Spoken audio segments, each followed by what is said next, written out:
করতাম। আল্লাহ বলেন, বান্দা তুমি মনে মনে কল্পনা করবা, আমার ফেরেশতারা সাথে সাথে তোমার সামনে পরিবেশন করবে। সুবহানাল্লাহ। এটা জান্নাতের অফুরন্ত নিয়ামত।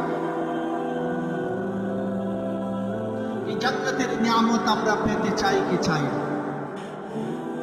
এই জন্য মাইকের আওয়াজ যত দূর যাচ্ছে, পর্দার আড়ালে অবস্থানরত প্রিয় মা ও বোনেরা, দুনিয়ার জীবন আসল জীবন নয়।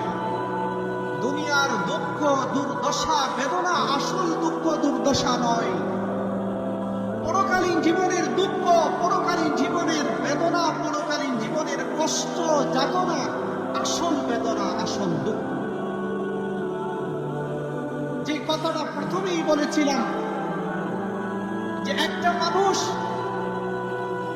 একদিন কষ্ট করে, কষ্টে থাকার পরে অনেক কষ্ট করেছে, না পেয়ে, তার সুন্দর ব্যবস্থা করা ছিল না থাকার জন্য, সুন্দর খাদ্য ব্যবস্থা ছিল না খাওয়ার জন্য, অনেক কষ্ট করেছে কিছুদিন সাময়িকভাবে।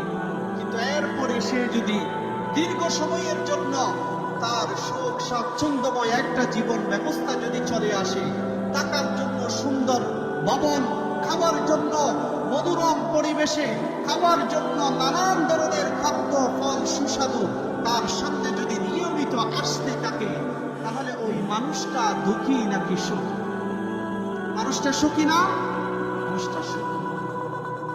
ঠিক আল্লাহ তাআলা এই দুনিয়াকে বানিয়েছেন এমন সিস্টেমে, যারা ঈমান এবং আমল নিয়ে দুনিয়াতে চলাফেরা করবে তাদের জন্য